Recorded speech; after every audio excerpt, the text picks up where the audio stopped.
Competitor price monitoring. Where do companies go wrong?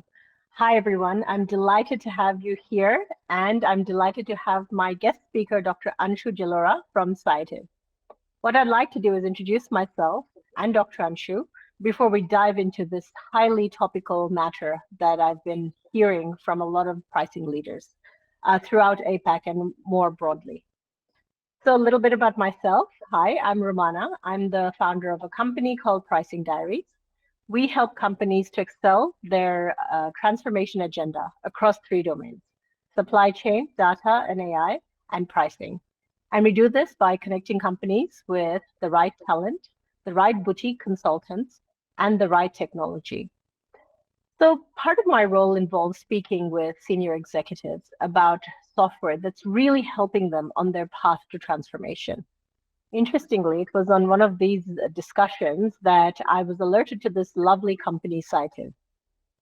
I am so honored to have Sciative co-founder, Dr. Anshu Jalora. Now, let me tell you a little bit about Dr. Anshu. He has only spent the last over 26 years in pricing. He was the global director of pricing strategy at Starbucks in the US.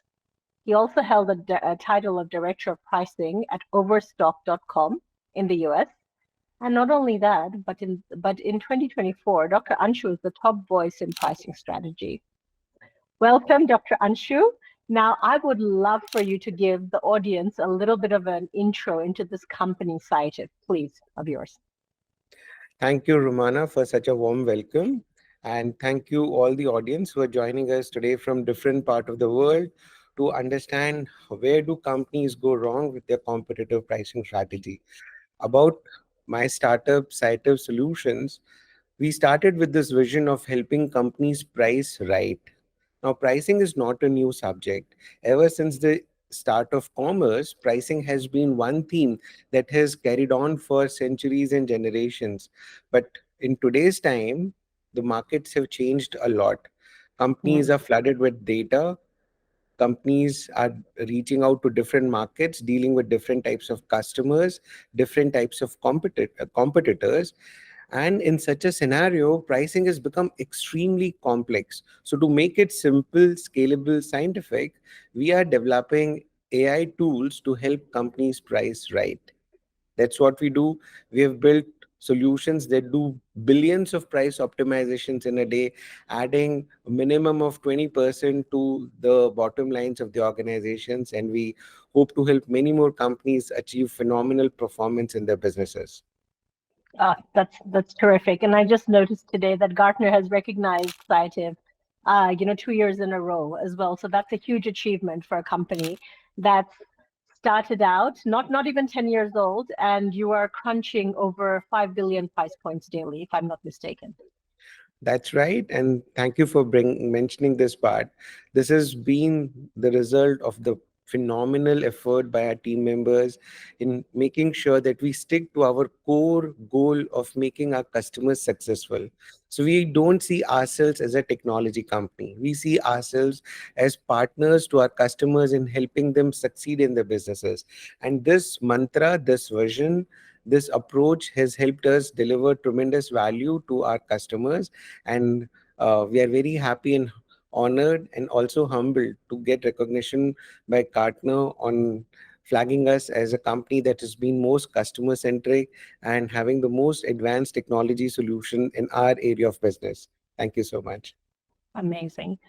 All right. Now, coming back to the meat and bones of this webinar, competitor price monitoring, where companies get it wrong. Look, I think it's really helpful because we have different definitions running through even the pricing community.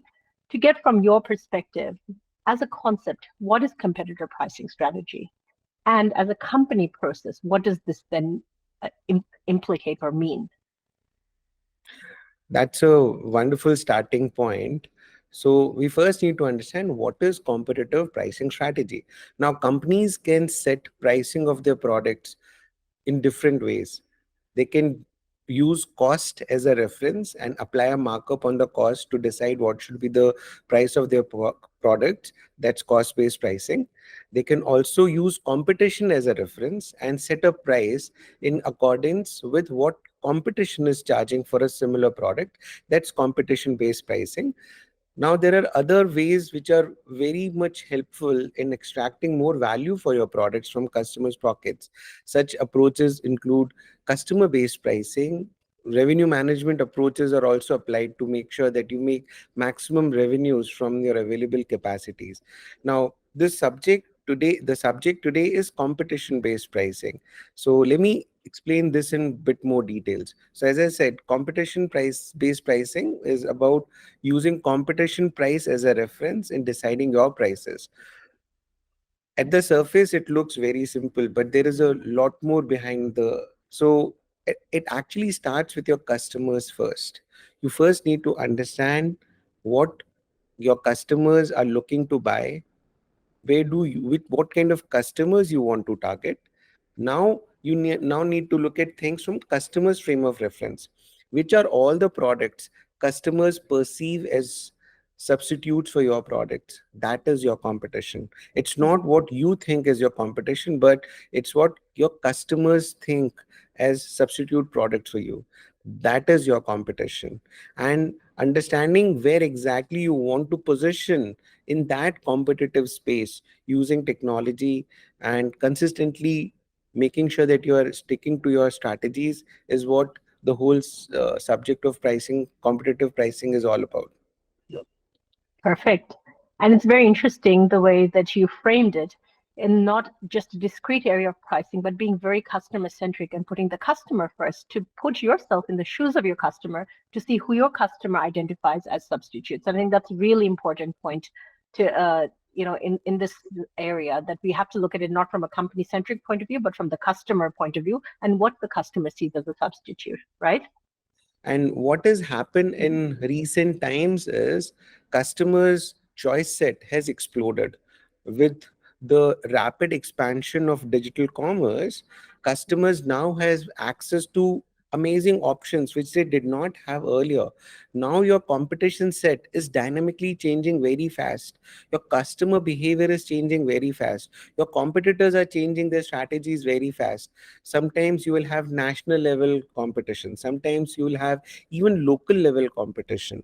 Now Mhm. understanding this entire gamut of competition landscape has become very complex. I would say about 2 decades back, if you put somebody as a competition pricing analyst in your team who is monitoring competition prices and helping you decide would you need to increase your prices or decrease your prices, it used to work very well about 2 decades back.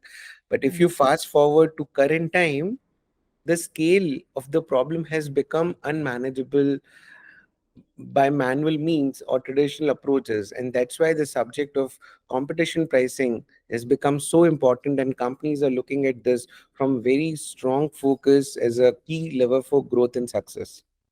I love that point you made, and it's a very nice segue into my next question, which is because one part of my business at Pricing Diaries is about recruitment, I often get briefs where they want to hire more competitive pricing analysts.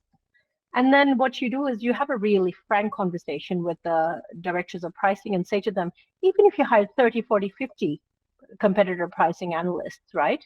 One thing is to monitor what's happening in the market, but the speed of implementing it, it's in the matter of milliseconds sometimes. And what you said is absolutely correct. It's local competition, national competition, and indeed for a lot of retail brands, we're seeing international competition as well. So it's a global market, truly. So that's a very interesting proposition there. At some point, you are not going to just be able to add more manpower to your team and be on par or even excel vis-a-vis your competitors. And looking at the space, like you said, 2 decades ago, you mentioned that like this whole space of competitor price monitoring has evolved quite a lot, hasn't it? And now when you look at the software that's out there, the key differentiator that at least I have seen is software that actually embeds AI. And AI is such a nice, it's a word that's thrown around so much. But when you look at it, companies that actually embed the AI capability, I mean, look, we're seeing some ridiculous statistics, right? Like companies that actually have AI have helped their customers to increase revenue by 3 to 15%. It's a huge revenue increase there. And not only that, but sales ROI has increased anywhere from 10 to 20%. These are staggering numbers if you are a CEO, if you're a CFO, if you're a CRO of companies. So, Dr. Anshu, tell me something. I guess What is next in the space of competitor price monitoring software? Well, there are two elements to this. One is what the senior level C-suite has to focus on as part of their strategy. And second is in terms of how technology has changed and what kind of avenues and services are available in the market. Now, let me answer both sides of this whole thing. Now, when it comes to C-suite's approach towards this, they first need to identify the importance it's going to add to the business.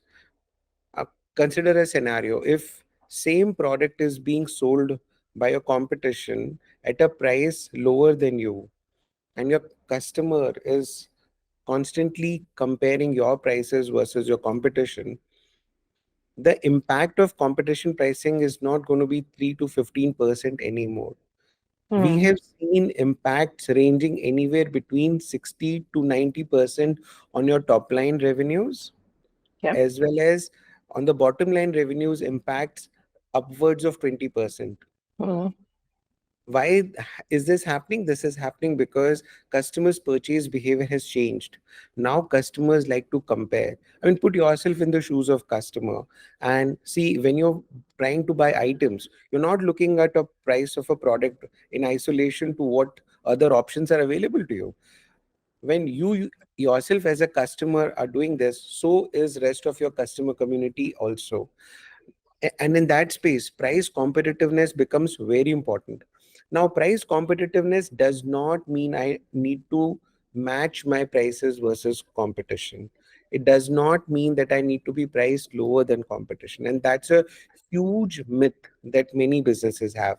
As a result of this myth, many businesses feel that if they start to price competitive, they are going to dilute their brand and lose their profitability. That's absolutely wrong. Okay. When you take a proper pricing strategy, and this is something that C-suite has to be focused on, when you take a competitive pricing strategy approach, you are able to understand how much premium or discount can your product command in the market for the kind of products and services you have available in the market. Every product has unique features, unique uh, functionalities. There is some element of working with your business that differentiates you from competition. Hmm. It may not be apparent to the naked eye, but AI models are able to extract that. We have seen cases where AI model has helped us charge higher prices for bus tickets in comparison to flights, high prices for, Wow. in some cases, high prices for regular phones in comparison to smartphones, high prices for regular vegetables in comparison to organic vegetables. So there are many such Yeah. interesting nuances that we come across every day, Yeah. where we have seen that competition pricing does not mean I need to be at par or lower than competition. It's about understanding where exactly in this competition space you need to be positioned. Are you in a position where you can command a premium? Do you need to be at par, or you need to be below market pricing in order to Hmm. be relevant to customers' frame of reference? Having said that, the entire process of competition pricing has to be relooked at from the lens of speed and accuracy. And why do I say speed and accuracy? Because the attention span of today's customer is very short. They are making decisions very fast. They're they switch from one website to another very fast. So if you do not react fast enough with the right Hmm. numbers, you will lose customers.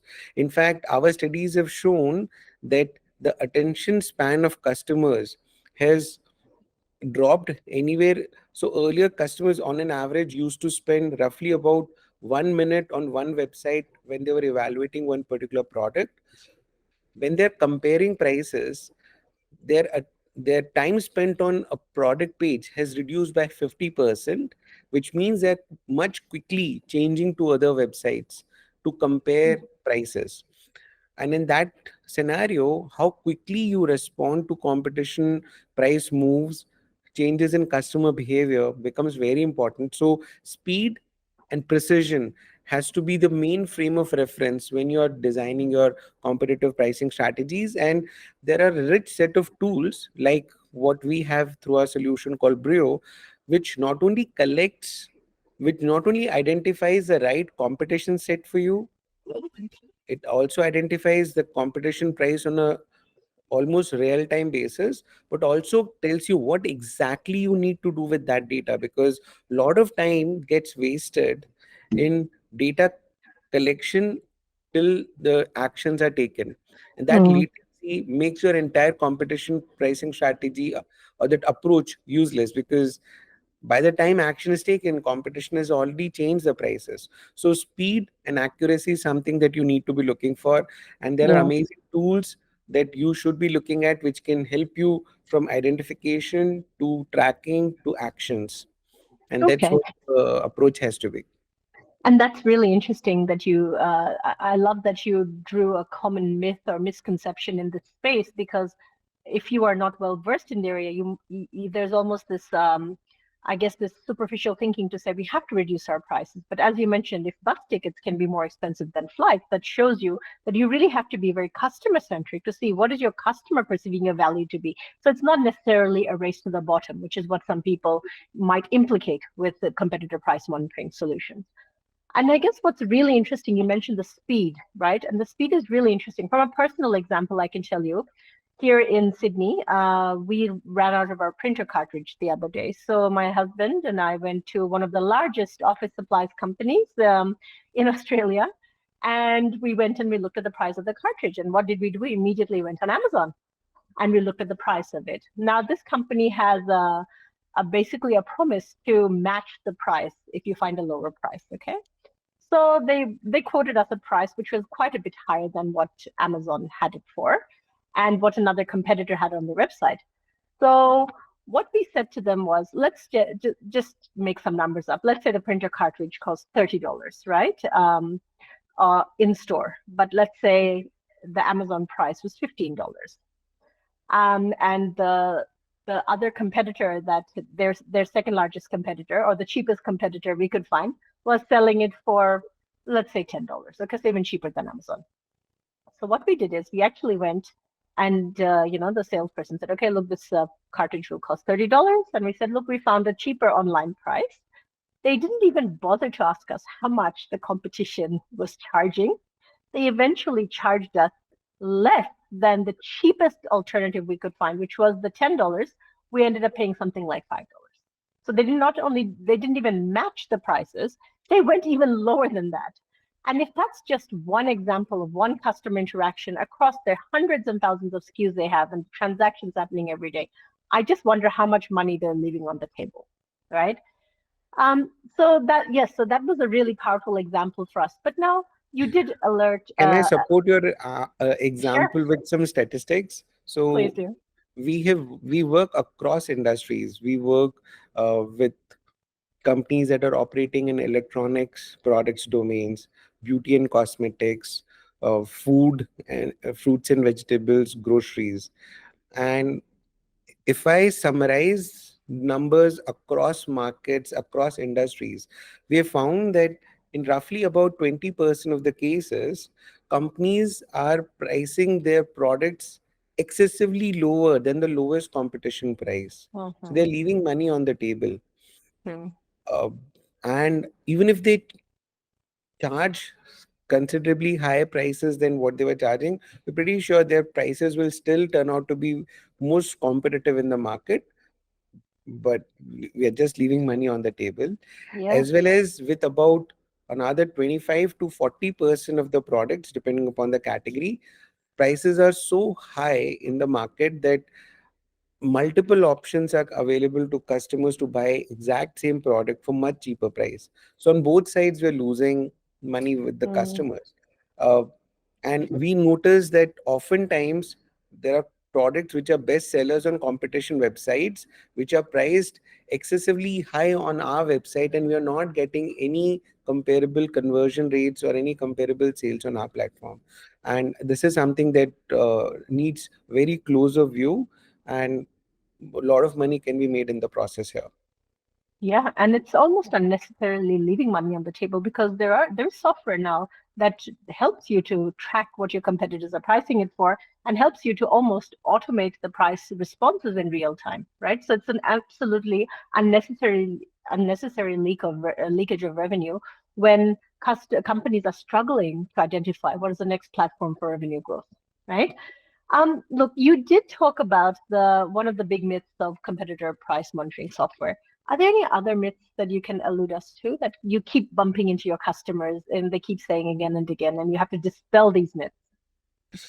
Another myth that we come across a lot is companies tell us they are sourcing competition data, and sourcing competition data is what is going to make the competition pricing strategy successful. So what is happening here is they have some vendors who provide them a dump of competition data which is given to their team, and their team spends huge amount of time processing that data. Oftentimes lots of insights get missed out, and the time taken to take action is very long, No. and by the time the action is taken, the relevance of that competition insight is already lost because competition has changed their strategies. So the myth that I want to highlight here is that companies feel they do not need technology to manage their competition pricing strategy. They feel their manual processes are sufficient to manage their competition pricing strategies. uh, I'll give you an example. There are close to some uh, 18,000 products just in electronics related products domain, which we've studied in Amazon website, where prices have changed more than 15 times in a single day. Wow. Okay. Okay, there are more than 18,000 products which we have noticed, which on an average have more than 15 price changes in a day. Now imagine this scenario where your competition prices is very fluid, and you have a very slow manual process of consuming competition insights and translating it into your own actions. It's not going to lead any significant value for your business. So entire Mm. effort which you're putting in manual processes is becoming a waste. So this is something we have highlighted to many forward looking businesses, and we have many success stories where through speed in the through technology powered speed, we've been able to help businesses boost their sales by roughly about 60%. Wow. Just making sure that your prices are competitive in the market, you're taking actions fast enough, you're, you're not ignoring technology, if you're just leaving your competition pricing strategy execution to people and manual processes, you're leaving a huge amount of opportunity untouched. uh, and our successes have shown huge Mm. opportunities for many more companies. Okay. Wonderful. So we talked about the two big myths. I guess one, competitor price monitoring software means I have to price at the lowest price. Not true. The second one that you've just alluded to right now as well. Any other myths that you want to tease out, or are those the two biggest ones you come across? These are the two biggest ones that we come across. There are some other myths as well. One is my competition is fixed. These Here is a list of my 10 competitors, and I just need to forever only worry about these. Mhm. Why do I say this as a myth? Because new products are entering markets very fast, and we need to be able to identify which other products are competing with your product and where exactly you need to be positioned in context of the pricing of those products, so that you are not losing your market share or your customer love. And Yeah. uh, again, an area where we have used AI to help businesses identify such competition products.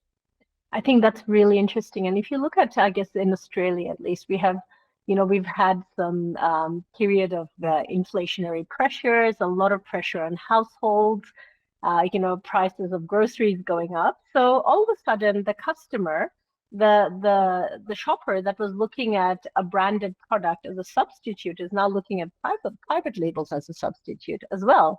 And if you are a manufacturer and you're saying, my competitors are these manufacturers, we're ignoring the fact that a lot of leakage is actually happening to the private labels now. So I think, again, coming back to the fact that you might not be aware of this, but would that be true that AI, if it's truly embedded in your competitor price monitoring solutions, would say, hey, guys, you're ignoring this private label thing, but this is actually, becoming a real competitor? Absolutely. We have developed our own small language model approaches which help us identify for each of our customers' products which are the competition set on multiple competition websites that Mhm. our customers are using as options against your products, um, and how pricing of those products is impacting our sales and our growth. Definitely, this is an area which we feel is of high significance for businesses, and we would welcome businesses to explore this further and happy to help them understand such topics in more details. Yeah. I think if nothing else, at least having a conversation about who do you think your competitors are and seeing what the algorithm shows up would be a very interesting starting point of what would hopefully be an interesting partnership down the track. I love that. Look, I think, we've talked a lot about the myths about this area, and I think now, so I really hope in our conversation we've been able to provoke our audience base to at least think about this competitor price monitoring capability. Do they have it in their company? If they have it, what does it mean? Is it actually buying, a database of a vendor and then manually updating it? What does that actually mean?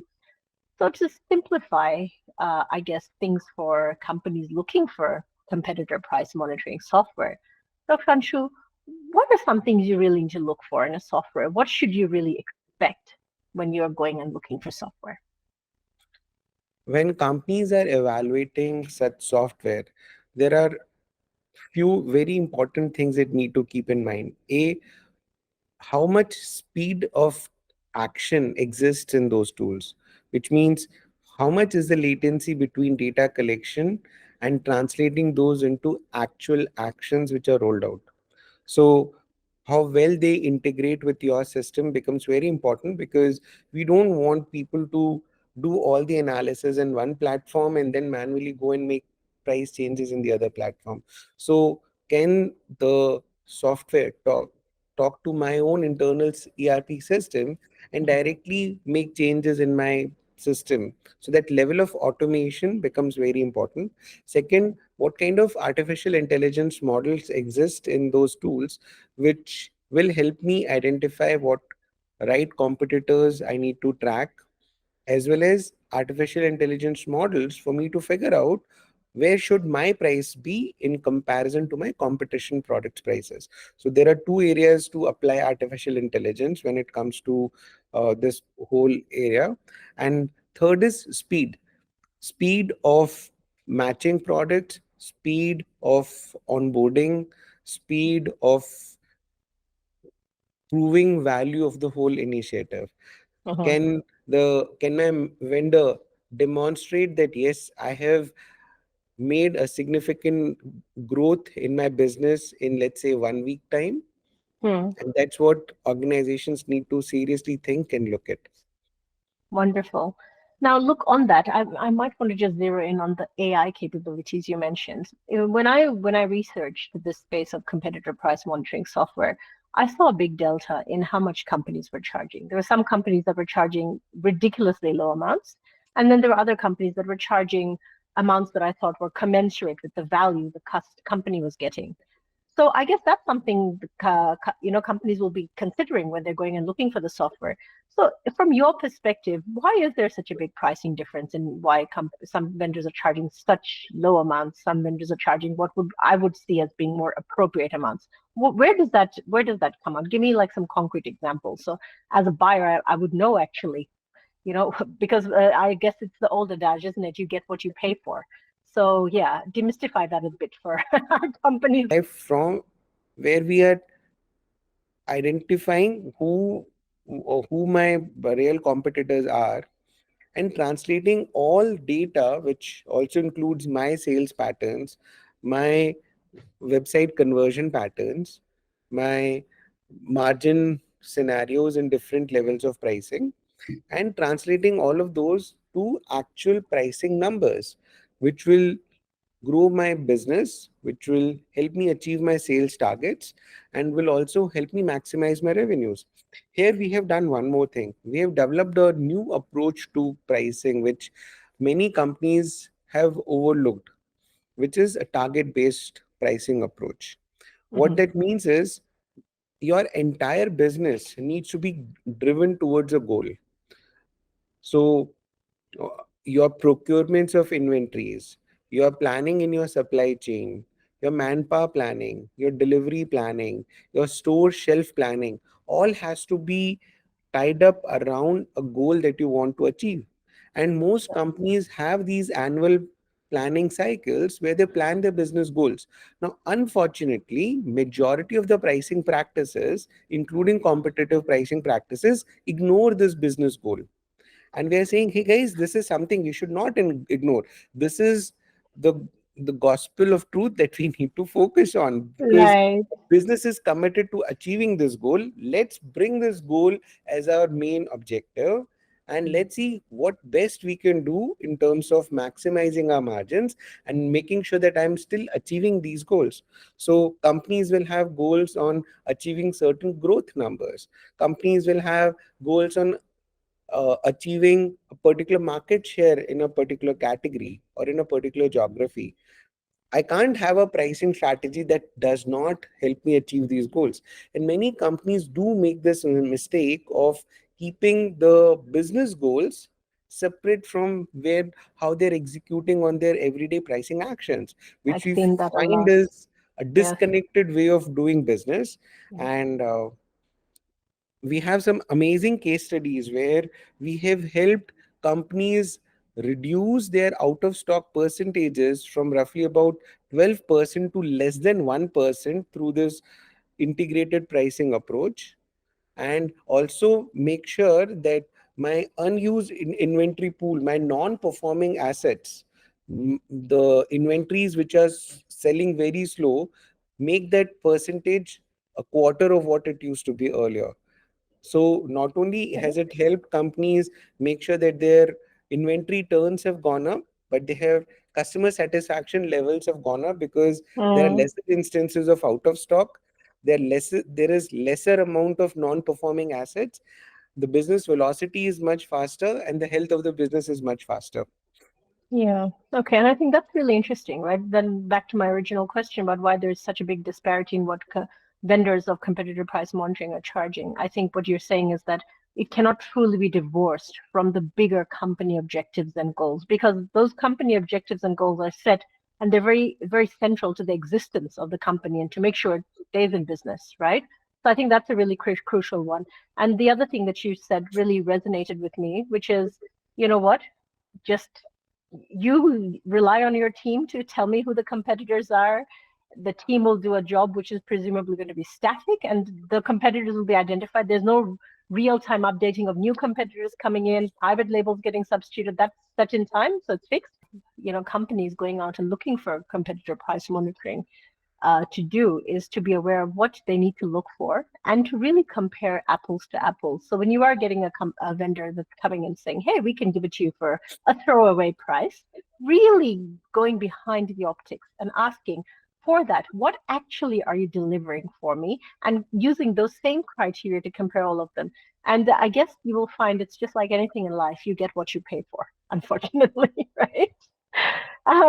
Okay, so Dr. Anshu, you've shared some anecdotes of companies and customers you've helped. You've been in this game for only 26, over 26 years. I wouldn't be able to let you go without, asking you about, I guess, reminiscing back to one of your customers who you've helped, especially in this area of competitor price monitoring. Is there an anecdote you can share with us? Absolutely. Um, One of our customers is in the electronics retail industry.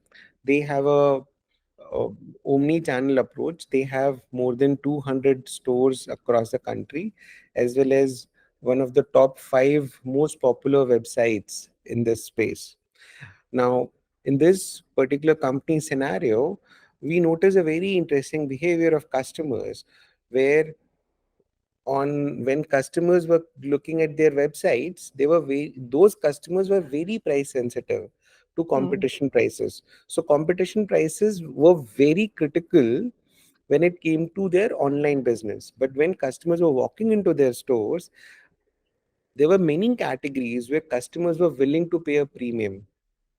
And we applied again our artificial intelligence techniques where we identified that the entire pool of 200 stores can actually be divided into some 30 different price zones in some sense.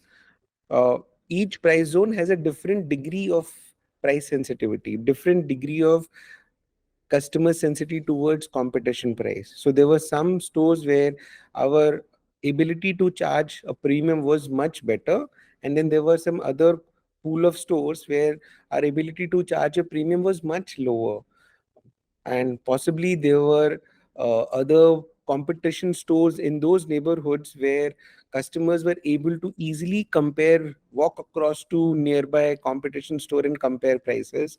So the choice set of customers were bigger, and we were so surprised that for the same product we were able to actually have 16 different prices in the same company. And in the online space, we noticed that customers who are coming at different points of time, their degree of price sensitivity is different. So customers who are buying during daytime, they are comfortable paying a premium, but customers who are coming late in the night, they were very price sensitive. And we tried to reason it out that possibly it's the young youth who is possibly spending late night hours comparing prices across platforms and so very competitive, so very price sensitive. But during daytime it's possibly um, someone who's little older in age, doesn't have so much time, possibly is just sneaking out some 5 minutes to make an urgent purchase and doesn't have time to spend on comparing prices across platforms, and therefore not very price sensitive. Um and again, we were able to correlate this with the actual demographics of the customers who were purchasing at different points of time. So a lot of interesting insights get do become visible when we start applying artificial intelligence for understanding how my customers shop with me, what my customers price preferences are, how sensitive different customer cohorts are, and decoding that and then combining it along with the competition data richness helps us build the right platform to grow. And we have created many success stories in this area, and looking for more challenging avenues to look at now. Wonderful, and that's a lovely story. I can tell it's close to your heart. Look, I guess that's a wrap, audience. Dr. Anshu, from the bottom of my heart, thank you so much. You have shared a wealth of information in this space. I loved how we talked about, from a very definitional standpoint, what competitor price monitoring is, from a strategy point of view, from a company process point of view, what's next in the space, especially companies that truly embed AI. We talked about some great myths, and the biggest one I think that comes to mind is, oh, the software means it'll be a race to the bottom, it'll be a price war, right? Or, I think that's my favorite one. And ending it off with this lovely anecdote. So I think on that, I would like to say to the audience who've hung around with us till now, thank you very much. If you want to have a chat about competitor price monitoring, I would very much welcome having a conversation, as I'm sure you would, Dr. Anshu. We would love for you to reach out to us if on LinkedIn. This video will be on LinkedIn, and there will be our I guess contact details for you to reach out to us there. If not, we're both on LinkedIn. Myself and Dr. Anshu Jalora as well from Sciative. Thank you very much, everyone. Take care. And yes, may this be the start of many, many interesting conversations in competitor price monitoring. Thank you. Thank you so much, Romana, for the lovely conversation we had today. And I welcome people who are just curious to know more about this, who are not even sure what they want to do, to reach out, and most happy to share our knowledge, our learnings with them, and provide our guidance in any possible way we can. Thank you very much.